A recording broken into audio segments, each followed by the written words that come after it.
Hai guys, selamat menjalankan puasa Ramadan untuk umat muslim dan juga selamat Imlek untuk kalian semua yang merayakan. Semoga selalu berjalan lebih baik ke depannya. Untuk mengisi waktu liburan kali ini, ada bahasan seru dari salah satu komentar kalian di bawah. Penasaran dengan pertanyaannya? Langsung aja, ini dia pertanyaannya. Saham BUMN kah? Posisinya anak perusahaan GIAA kah? Pikir-pikir dulu. Halo semua, kembali lagi bersama saya Filbert dari komunitas Filbert Game Plan. Pada sesi kali ini, kita akan membahas terkait salah satu fenomena yang sedang heboh, yaitu Danantara suntik dana jumbo ke Garuda Indonesia. Di bulan Oktober 2025, PT Garuda Indonesia Tbk mengannounce keterbukaan informasi. Perusahaan berencana melakukan private placement, di mana perusahaan akan menerima setoran tunai dan konversi pinjaman senilai 30 triliun. Angka tersebut tentu sangat fantastis, dan rasio likuiditas maupun kondisi ekuitas perusahaan akan jauh membaik. Dana tersebut bertujuan untuk pembiayaan modal kerja dan operasional perusahaan 29%, peningkatan modal pada Citylink 37%, ekspansi armada 22%, dan pelunasan hutang Citylink ke Pertamina 12%. Bisa dibilang mayoritas untuk penyihatan perusahaan, dan untuk ekspansi porsinya 22%, setara 7 triliun. Di semester 1 2025, Garuda mencatatkan revenue 1,55 miliar dolar. Bila di-annualize menjadi 3,1 miliar dolar, atau sekitar 51 triliun.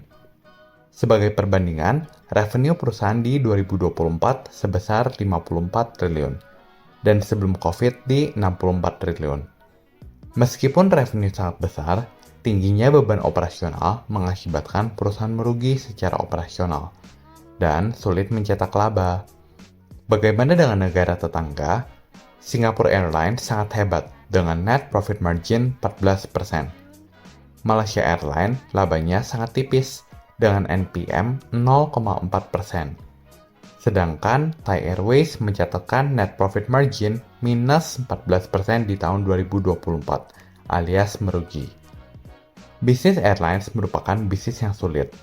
Pada umumnya, bisnis yang membutuhkan investasi di aset tetap dan capital expenditure besar memiliki profit margin yang tebal. Sebagai contoh, perusahaan properti seperti BSDE, Ciputra, dan Pakuwon. Sebaliknya, bisnis yang tidak banyak membutuhkan investasi di aset tetap seperti Era Jaya dan Metro Data umumnya memiliki profit margin tipis, namun dikompensasi dengan perputaran yang cepat. Dalam kasus airlines, perusahaan perlu initial investment yang besar atau pinjaman bank untuk membeli armada. Namun, tidak banyak airlines yang mencatatkan kinerja memuaskan. Dari sini, kita bisa hitung-hitungan kasar. Untuk revenue, bila menggunakan asumsi optimistis di 70 triliun, dan let's say setelah beberapa tahun, Garuda berhasil turn around dan membukukan net profit margin 5%, maka laba perusahaan setara 3,5 triliun. Sehingga, bila dibagi jumlah saham beredar setelah private placement yang 499 miliar lembar, setara EPS 7. Maka, valuasi pada saat video ini dibuat di 102 per lembar, setara per 14,6 kali.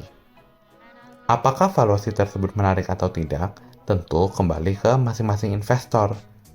Selain itu, pertanyaan yang menarik adalah terkait asumsi NPM. Apakah 5% tersebut terlalu tinggi atau rendah bila mengacu ke bisnis airlines yang lain?